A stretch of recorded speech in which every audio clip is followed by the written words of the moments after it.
All right. Andy Robinson and the Godfather Band. This is Godfather Minute. And that was Andy Robinson, and I'm Alex Robinson. How you doing, Andy Robinson? I'm doing great. How do you like those rockin' drums? Oh, you guys are tighter every week. That's Chris Farley playing those drums. Remember he was in the wedding band scene? Oh, right, the White Ninja movie. Time traveling Chris Farley on. He's That's true, smacking those skins. Pounding those skins. Yeah. Anyway, this is Godfather Minute. It's the podcast where we discuss the movie Godfather in excruciating detail, minute by minute. Well, I wouldn't say excruciating detail. We kind of trivia. Minute by minute. Minute.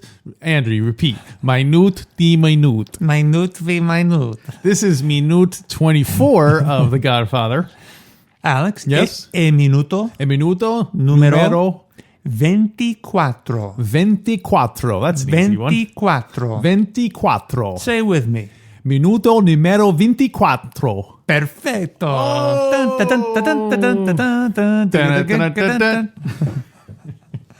Well, that's all we have for a minute. So minute 24.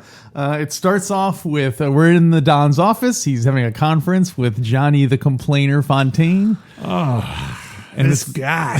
It starts off with Johnny saying that there's no chance he'll give him the part in this picture. That almost should be a Johnny Fontaine song. No chance, no chance. That's the chorus. There'll be no chance, parentheses, no chance. There's no chance, no chance. My voice it'd be like is no weak. chance, and then no chance, whatever the Italian for no chance. Oh, yes, perfect. And as the song goes on, his vocals get weaker and weaker. He's just like coughing. No, the last refrain is no chance, no chance. Well, speaking of Johnny Fontaine, I was listening to a Frank Sinatra live album. Old Blue Eyes? Old Blue Eyes, the chairman of the board himself. Mm-hmm. And this was him probably on the downward, on the post-glory years. The Cannonball Run era. Maybe a little earlier than that. Okay. And it was just basically him with like a small band and like a French club, like a very intimate venue. Oh, interesting. And there's one part where he's singing a song, and it's like a ballady type song. And his voice cracks a bit, and he comments on it. He's like, "Oh, sorry, my voice. It's weak. But it'd be funny." Mario Puzo sues him for. Mario Puzo's in that club at the time in disguise. So Frank Sinatra's voice wavers a little bit. And then, he says, "Oh, I need a drink of water." And then he drinks a glass of water. And then he goes back to singing the song, and he totally crushes it. Oh, wow. He does big notes and stuff. And I was wondering if that whole thing was kind of like an act. Whoa. To sort of make it be he can't, his voice isn't good. And, him stumble, this is like James Brown acting James Brown. He can't go on. And they put the cape on him and stuff. Oh, that's great. And I was like, wow, he really is. He was a good showman. I'll give him that. So that and also a reference to The Godfather, especially if this is in his later years where he's not as popular. Yeah, totally. This is a way to kind of get some. He does that every night to just prove that he's not Johnny. Now he's got a weak. Well, no, that's the irony. Is now he's banking on people knowing that cultural reference. That's what gets people in the door. They're like, he's going to do the weak voice thing today. As seen in The Godfather. So yeah, there you go. So I just thought of that. That's awesome. There's more Johnny stuff coming up, but we get there's an interlude, a romantic interlude. In last week's minute, the Don told Tom Hagen, go fight Santino. And Tom Hagen was like, "It's not personal, Sonny, it's business." So go and send the hatchet man. Tom the Hatchet Man Hagen. That's got a great ring to it. It does do it, yeah. Would you want that kind of nickname if you were a consigliere? It's kind of badass. That's almost like a wartime consigliere's nickname. Yeah, his would be like Tom the Tom the notary sofa cushion. Tom the notary. The notary public Hagen. Why? Because he can always be counted on to have his notary public license active. Tom goes to find Santino as ordered. and he goes upstairs and he turned into like a radio drama. He opens the door. No, he doesn't open it. Oh, that's true. He knocks on the door. Does he knock on the door? I don't even think he does. Yeah, I was trying to get you to do a sound effect. Sorry, it's on. That's my only sound effect, which is coincidentally is the sound effect for walking upstairs and knocking on the door. Oh, yeah. That's true. Hey, Sonny, you in there? And apparently, apparently, we discover that Sonny, we see him making sweet love to his mistress Lucy, who we saw running off with a couple of months ago. Yeah. The maid of honor of the wedding, still in her dress. Oh, she's the maid of honor. Huh. She is? I didn't notice that. Yeah, we talked about that at one point. It's not clear in the movie, but in the book, Puzo writes Does she wear a different dress than the other bridesmaids? I don't know. Don't my matrons of honor traditionally wear a different? Oh boy, you're asking the wrong dude. Yeah, exactly. We need to get a lady in here. Oh, now we need a wedding planner. Remember, we were going to invite a statistician, a mortician. Yeah. So this is and this scene has huge repercussions. What do you mean? Down the line. Because this is, I see where you're going. This is conceivably, the moment where Andy Garcia, the future Godfather, Vincent, that's his name, right? Vincent. Yeah, we couldn't remember it. Really? Is it true? When we first brought it up. We pulled it. So so this could be the moment that he is actually conceived. Wow. Although, who knows? They might have had a long ongoing thing. In the book, they certainly did, right? From what I understand. Yes, that's the book's different than the movie. It is different. We'll get more into that. Okay. So this is where Andy Garcia. His role could come into play. Yeah. So Tom Hagen, Sonny, you in there? And he's like, "What?" I think he just says, "Yeah." they both stop and he goes, "Yeah." The old man, what did he say? The old man wants to see you. Yeah, the old man wants to see you. He's like, all right. So and then Tom Hagen grins. So Tom Hagen grins, knowing that what Sonny's up to. Does Sonny know that Tom knows what he's up to? Oh boy, probably. Like, is he basically unashamed about it? And he's like, "Oh, I don't care if he knows." What I'm doing. I don't think. I mean, he knows that his wife knows, suspects. So I don't think it's the Hatchet Man's job to know all the ins and outs, the dynamics going on. So I'm sure he knows. And I think also in Godfather 2, we learn that that Tom also has a mistress. So I guess none of these guys are. Alex, why do you hurt me this way? So Tom, of course, would not be like freaked out or anything, or tell the Don. Do you think Don Corleone cheats on his wife? Oh, does he cheat on? Oh, great question. Does he have a Gumar? Yeah. It's hard to imagine, isn't it? In the book so far, they don't talk. They don't. Puzo didn't write about that. How old is he supposed to be in this in these scenes? Don Corleone. Yeah. How old is Fredo is 30. So he's probably about 50-ish. I mean, in Godfather 2, they give specific years and everything when stuff is going on. But I don't remember. He's about that. I'm gonna say. Oh, it's so tempting to say no because that's the character sort of the. I'm gonna say yes. You're gonna say yes. I think I don't think they would because I think that would make us think less of the Don, like the fact that he kind of, maybe it's like he has like a classy mistress who he's been seeing this whole time, or like who's like a long standing, like Barzini's wife. Wait, is Barzini's wife? Oh no, that would be a no. You mean you think he's having an affair with Barzini's wife? Oh. Yeah. No, that's, who he should talk to? He should talk to Talia about it. Why? Because Talia's a pimp. Thank you, ladies and gentlemen. We'll be back next week with a whole nother. So anything else about the Lucy Sonny? No, not about the Lucy Sonny thing. We talked in an earlier minute how they have been having an affair and people know about it. It must be uncomfortable for actors to have to fake sex scene. I'm assuming they're faking their sex scene. I'm assuming James Caan is not actually having intercourse with this lady.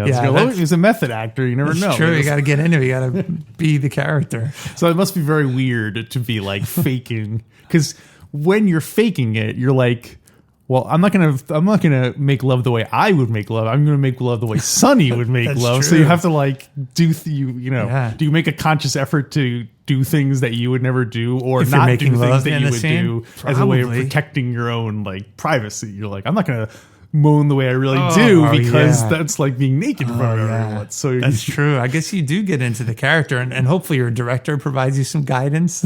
But no one wants to. The director's like, well, do what you would normally do. Like, I have to cry at the end. And at the end of the scene, of course, he announces, hey, by the way, that was Sonny's behavior. Right? Like, yeah.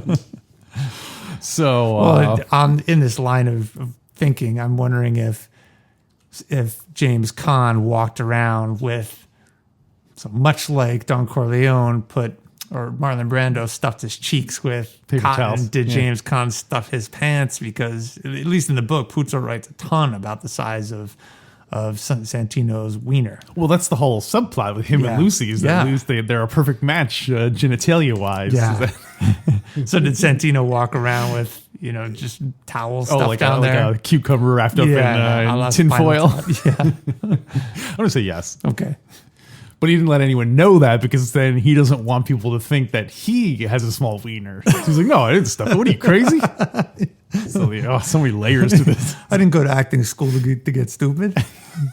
So wait a minute. James Caan doesn't want people to think he's got a small Johnson, but he also does Johnson? But he doesn't want people to think that's how he really makes love to Lucy. Yeah. Like, that's a double standard, it seems. Well, yeah, of course. Right? I'll even go triple standard. That's how high I was willing to go high as triple standard. So, so I think this is the last time we see Lucy in the movie. Maybe we see her after a little walk of shame, but I don't think she shows up anymore. Wow, I think you might be right.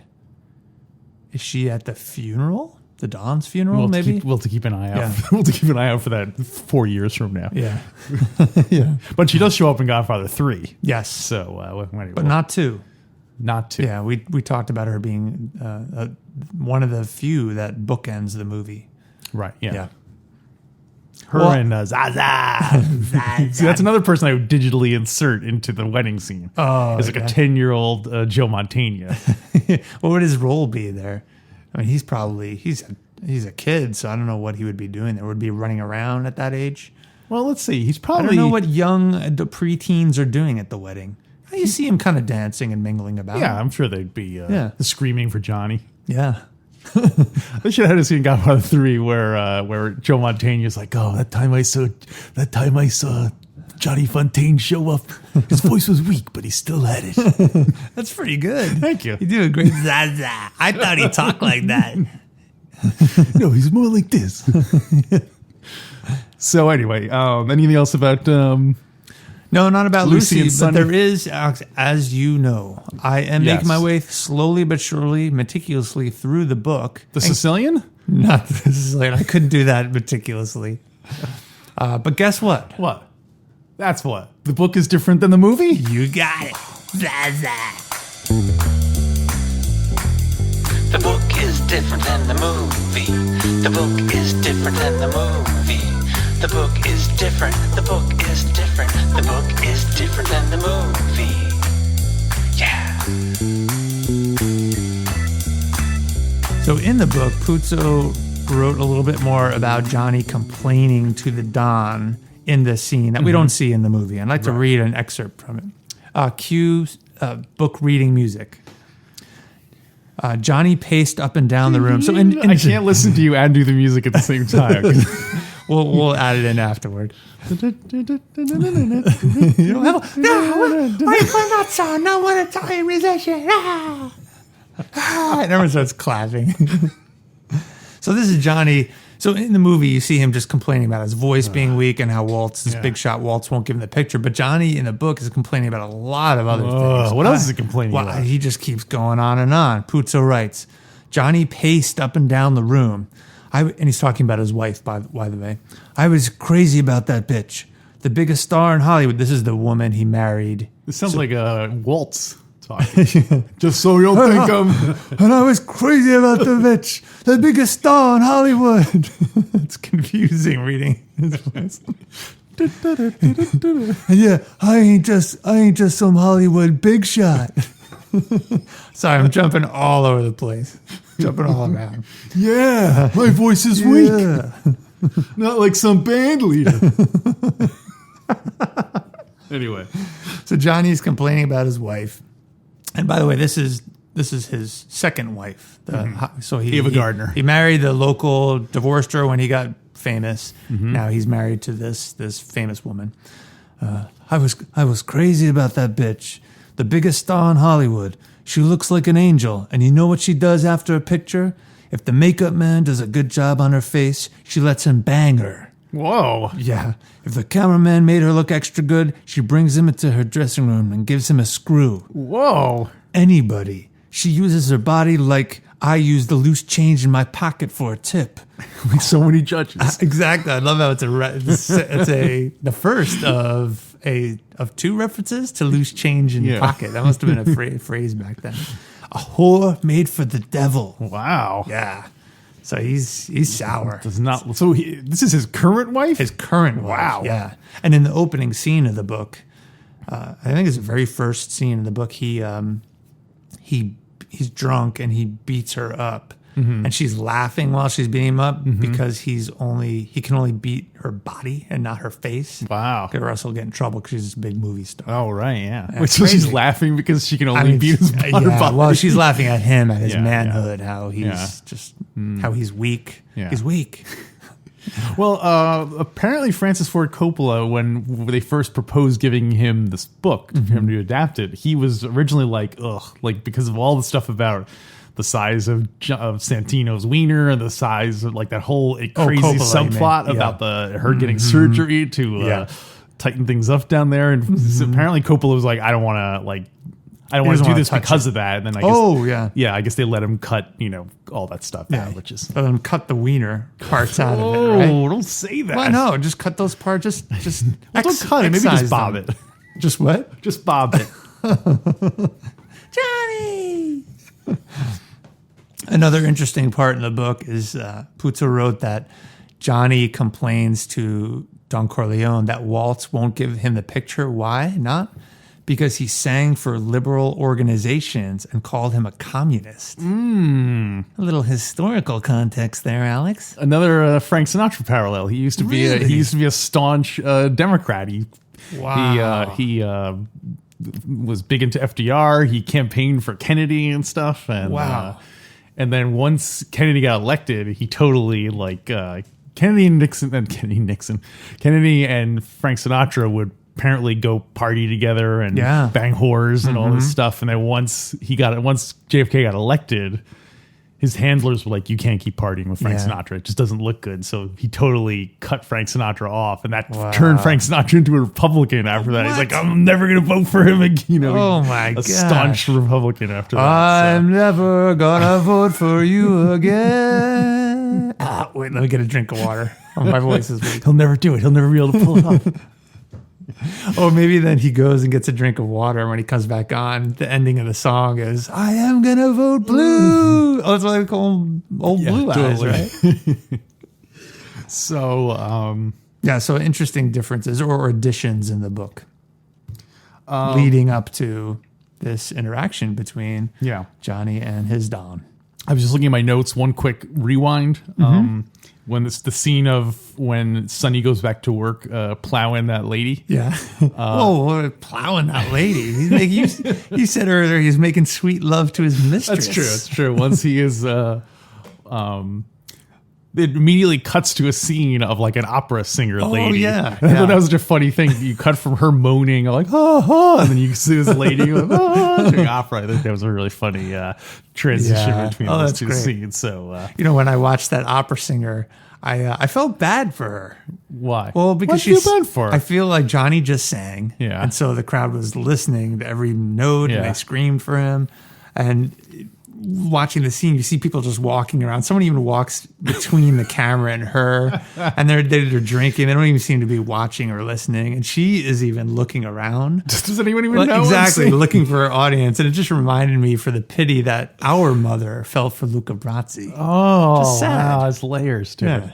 Well, it's always a fine line between when do you acknowledge a live musician and when don't you acknowledge a live. I was recently went to a restaurant and they had like a guy playing an acoustic guitar, like mic'd and everything. Guy playing an acoustic guitar, another guy playing like an acoustic bass, and like people were talking. Is it like while, classical music, or was he singing? it was like like folky covers of popular songs. It was in Hawaii, so he was it was like singing. Hawaiian type songs Yeah. in a Hawaiian style or something like that. I'm asking because it's important. Were there vocals or no? There were vocals. Okay. That is a think big it is. difference. I do. So like in that situation, like we're all eating our food, are we supposed to be just watching them with rapt attention, or are we free to go about our? At what point do you have to pay it? Is it rude to talk during a performance?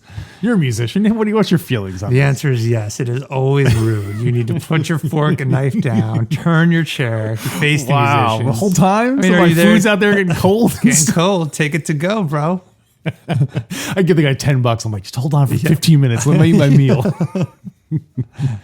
I think it depends what the venue is. Mm-hmm. It's if you're on vacation, it is a little bit different. People who play those kinds of gigs know that So if you're in a restaurant, you're in a restaurant. not- People are there yeah. to eat. I mean, Yeah. I do clap every time they stop. I think that's at a minimum that's acceptable in Yeah. between songs to clap and recognize them. So in this case, she is more in that camp where she's just kind of walking around doing opera singing, Well, I and don't people think- are free to listen to her or not. Yeah. I don't even think she was hired to sing. I think she's Just just walking a around? guest and just Wow. walking around and wanted to sing. She's like, I can sing like that Johnny Fontaine. His voice is weak. It's weak.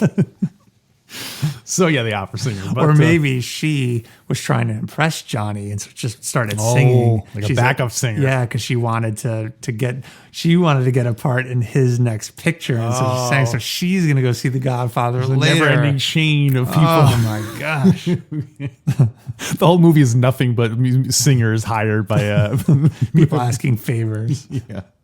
Like Bonacera's the lead, and Do you think that could be a freestanding sitcom?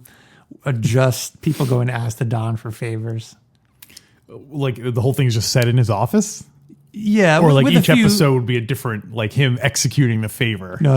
It'd just be in the office. Maybe a couple shots outside. So it'd but be like Barney generally, Miller, where it'd be like like Barney one Miller, set, yes. and you could have a pagoda there, just like Barney Miller. And who's the Asian detective? Charlie Chan, Is that his name? the Asian detective. No, in Barney Miller. Oh, and Barney Miller. Yeah. Okay. Not Wojciechowicz. No. Never mind. It doesn't matter. I'm just trying to assemble the whole cast of I Barney think Miller the to actor's name support was this. Jack Wu, Yeah, but I remember the. yeah. Anyway, on with the show. Do you think it would work as a freestanding sitcom? You'd have to have some really charismatic actors and good writing to pull it off. Yeah. Anytime you're going to have things set in one room, yeah. you would have to have a big cast like Cheers or Barney Miller, Oh yeah. or it has Well, to you'd always have different people coming in, like the prisoners and Barney Miller. They would be right. Yeah, and, that's true. And they'd be yeah. asking for different favors, which are ridiculous. Yeah, like I think you could do it, but it would be Yeah. maybe like a 6-episode like HBO type show. Well, maybe that's bonus content. We come up with a few different people who would come and ask for favors. Or as I say, or sitcoms based on things we see in The Godfather. Oh, yeah. like Good premises idea. that we see. Yeah. Backdoor pilots. Backdoor pilots. So yes, Johnny Fontaine, the complainer. I have some information about the actor who plays Johnny Fontaine. Okay, let's talk. Al Martino Okay. is his name. And when I say actor, I'm kind of being generous because he's more of a singer than an actor. Okay. He was like a Frank Sinatra style crooner. At the time? Well, mostly before this. He was kind of already the 70s crooners weren't really a thing anymore. But yeah, he had his first song called "Hole in My Here in My Heart." Here in my heart. It says it's in the Guinness Book of World Records. It was the What? first ever UK in the United Kingdom. The first time they ever started keeping track of record sales. Al Martino's record was the #1 single. Whoa, that's Here awesome. in my heart. So he was the first person to ever have a #1 record in England. Oh my gosh, what a claim to fame. I thought where I thought you were going was he was the first person ever to leave the song vocal to go get a drink of water and then to come back and finish the song while the band continued to play. He was born, I don't know how you say this last name, Cini. How do you think you would say that? Cini. Cini? I think so. He was born Jasper Cini. Whoa. And that the name, sounds like a food, a Jasper Cini. well, the name Jasper, it doesn't sound very Italian. No. It's a anglicization of their real last name, which is Jasperino. Their family last name. So weirdly, the family last name was Jasperino. Jasperino, and then when they came to America, it got shortened to Cini, and then they named him Jasper in honor of his original. Oh, interesting. Yeah. It'd be like if It'd be like if Don Corleone named his firstborn son like Andolo. Yeah, or something like Yeah. that. Dolini, something like that. Yeah. Andrew. So Al Martino fought in Iwo Jima in World War II. Whoa. So he was a war veteran. And I think that's why he never criticized Michael in the movie for joining the Marines. oh yeah, because We're all real proud of you, Mikey. he does. I think he does say does that meet later. up with it later or Yeah. something. Yeah. Oh no, you know what? No, I forgot what I thought maybe it was in the scene where they were in Vegas or something. Yeah, but I don't think that's Anyway, we'll get to it. we'll get to that. So he recorded. Well, first of all, before that, they auditioned they thought of a bunch of different crooners to play this part, and one of them was this guy Vic Damone, who was a crooner, and he turned it down. And originally they said he didn't do it because he didn't look Italian enough, but he then later admitted it was because they didn't offer him enough money. Oh wow. That must be one of those big regrets. You're like, I could have been in this like huge movie, Oh, like my gosh, yeah. assuring me a certain degree of immortality. Yeah, you just never know though. Yeah. Could have So been a total flop. like Al Martino recorded over 40 albums What? in his career, and now he's virtually forgotten except for being in The Godfather. You know what I mean? Like that's just crazy. Just amazing. The world is just crazy that way. It's amazing. That like that's funny. As long as The Godfather is famous, Al Martino will have a little bit of I fame know. just from that. Everything So, else are just footnotes. yeah. Wow, that's interesting. So yeah, That that's makes you wonder if you're ever offered a part in a picture, take it. No matter Exactly. how bad. Not even you if think. you're offered a part in a picture, fight for it. Yeah. Like go to your Godfather saying, I want the part in that I know. picture. And like Paulie, make sure you're in every scene where he keeps wandering around. Oh, Paul, we won't seeing him no more. And apparently this was very difficult for him to do because A, he's not an actor, he's a singer primarily. B, he's acting with Marlon Brando, one of the most famous actors. Yeah. Well, I forgot what letter I was up to. C, he gets smacked around in the scene by Marlon Brando. And this isn't what made it difficult, but he is wearing a toupee throughout the scene. Oh, interesting. Because I know I might be stepping on your terrain a little bit, but apparently the book is different than the movie. It is different than the movie. Because in the book, the Don grabs him by the hair, and they couldn't do that if he was wearing a toupee, so they had to make him slap him in the face. That's why they did. Yeah.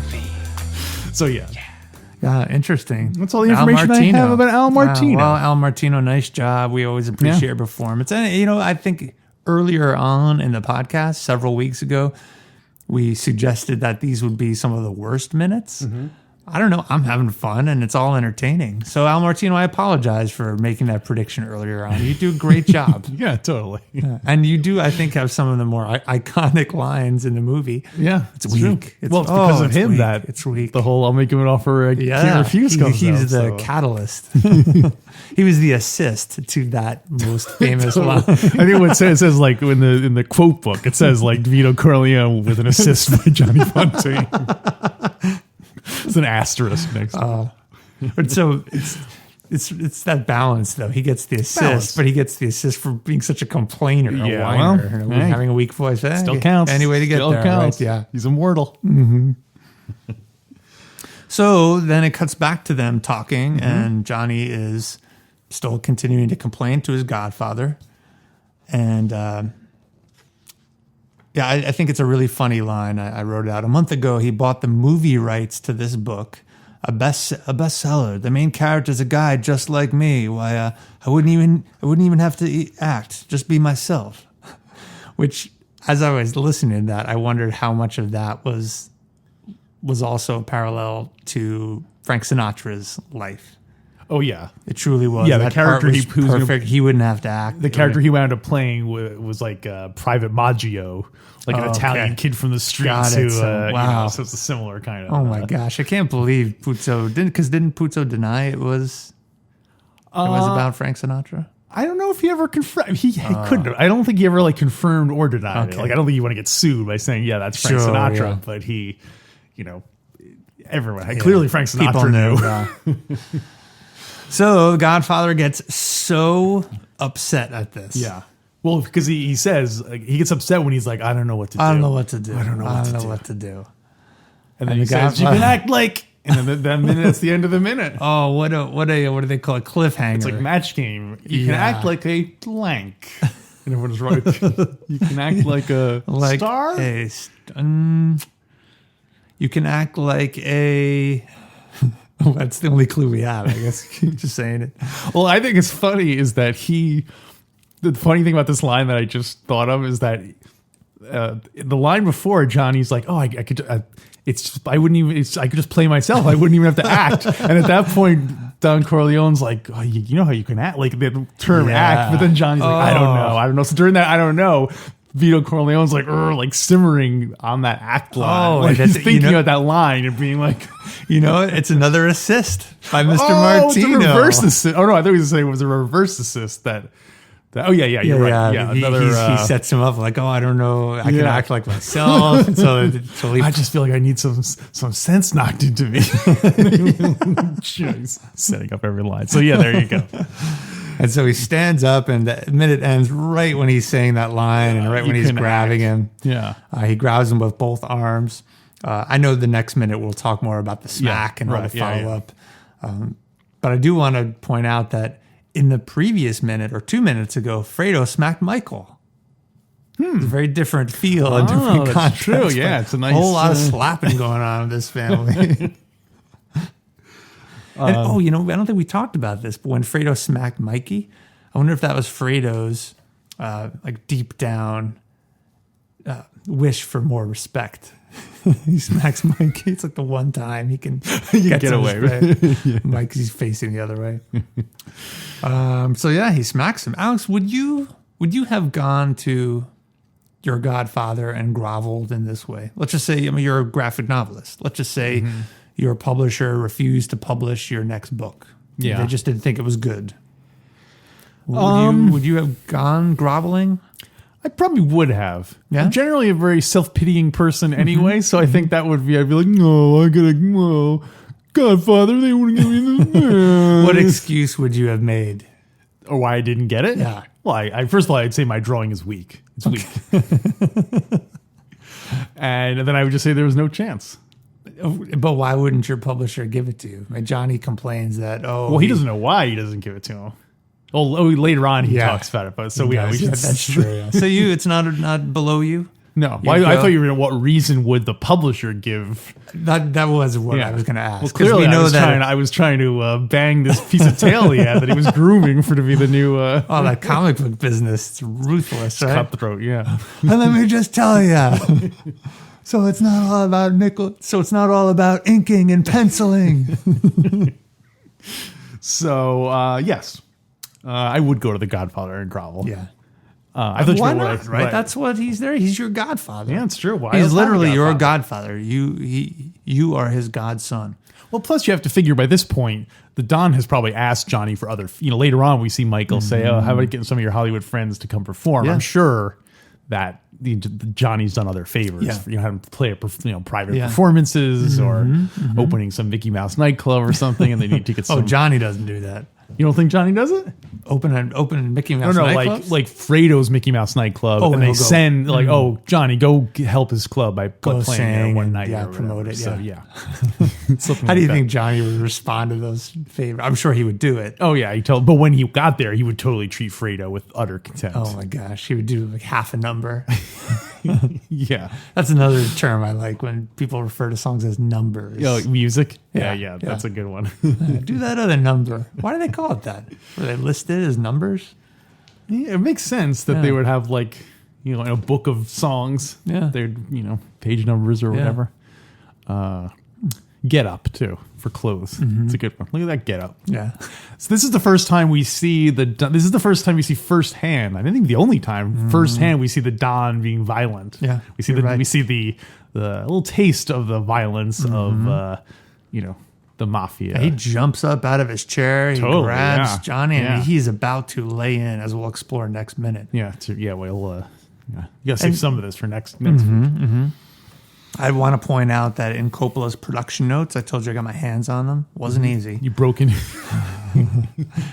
Coppola had written in the margin, with The Godfather, there is always the possibility of immediate and sudden violence. Interesting. Which you really don't see so much in the movie, but in the book, like we talked about in an earlier minute, he when he had gone to talk to the band leader, Johnny's original band leader, he himself had held the gun to the band leader's head. That's right. So, which was only 8 years ago, I believe. Something Not like that long ago. So. Yeah. And I guess you got to figure to get to the position of Don Corleone, you probably have had to smack around more than just a couple band leaders and whiny Hollywood singers. Yeah. Well, as we've seen Godfather 2, I guess that's the first time we really see him going down that path. Yeah. But we only see him kill that one. That one guy. They should just have a montage of like people getting their arms broken, legs broken, thrown off, to ditches and all this as his career rose. So the question I was going to ask you is, have you ever slapped someone? Sincerely slapped someone? You don't have to give me the details if it's something unpleasant, but just yes or no. Have you ever slapped someone in the face? I don't think I ever have. I don't think I have. However, I assisted. I have the assist for a smack. Yeah. How did you hold the person up while the other person smacked them? No, it's kind of a dumb story, but it's hilarious. So 2 musician friends of mine in college, one of them was, I just realized it really parallels this, was whining about something, maybe not wanting to play a gig or maybe not even wanting to play in this band anymore because we were a 3-piece. And the other friend got so upset with him and smacked him in the face to smack some sense into him. So I feel like I didn't tell him to smack him. You were part of the conversation. Yeah, I was sort of like Al Neary standing behind him. You were present when a smack was done. Correct, in a discussion that you were involved. Yes, and I know that friend A would not have smacked friend B if I had not been there. Do you think they did it specifically to intimidate you? No, not to. Well, that's a good question. No, because we had joked around a lot about smacking people to smack sense into them. Maybe looking back, inspired by this scene, because this friend of mine likes the Godfathers. He is an Italian American, so maybe he really was inspired deep down. I don't know. That's some deep seated stuff, but or just his Italian blood got so worked maybe up. Absolutely, yeah. And this other guy, his name was I won't reveal his name because it's kind of embarrassing. But the funny part is, I think we all laughed afterward, and it worked. He stayed in the band. He played a few more shows, but even after he smacked, I think he missed his wedding. I really recall him saying, like, "Wow, you're right. Like, what was I thinking?" So it worked. So let that be a lesson to you and our listeners. Violence works. If you can, not violence. But, that's the lesson of the Godfathers. That violence works. A solid smack now and then really can. I mean, there's a reason they call it smacking the sense into someone. Yeah, because you hit them with you put a roll of pennies in your hand and you punch them in the face. Sense. Yeah, but I don't think I personally ever did the smack. Have you?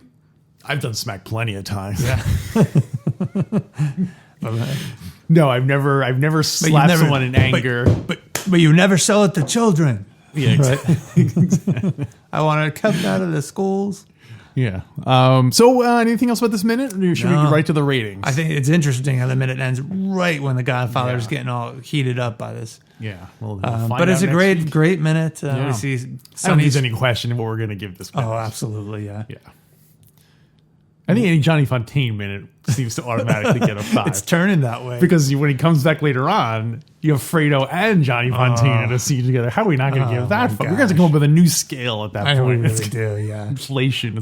By then we're going to do like 7 is the highest note. Or do 5s and just do decimals. Like this is a 4.8. This is a 4.6. I mean, a true 5 is probably iconic. I say we stick with whole numbers. Okay, let's do it. And this one is iconic. Iconic. All right. 5s. True fives. Well, all right, then. I guess that'll wrap up. Do you want to give us a teaser for what's in today's bonus content?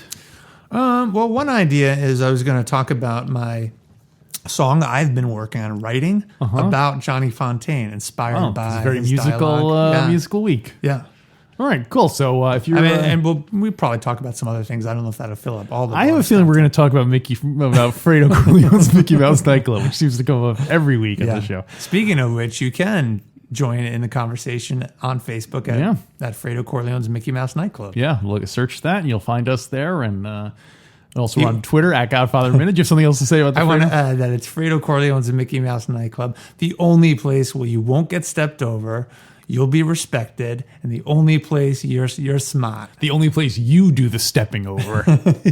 That's true. He has to alter it, or else he has to give Paramount royalties. So in addition to the Sonny Corleone waiter who gets bossed around by everybody, there's also a Michael Corleone doorman who literally lays in the doorway, and then to get into the club, you literally step over him. I don't know which job is worse. That guy, you don't get stepped on. You get stepped over. That's not so bad. I thought you were going to say Michael is outside and Nazarene is out there too, and they're the doormen, like to the hospital, like smoking cigarettes. And that was Enzo, wasn't it? Enzo, yeah. Nazarene is his well, wait, why would he stand there though? For your father. Oh, okay. Your father.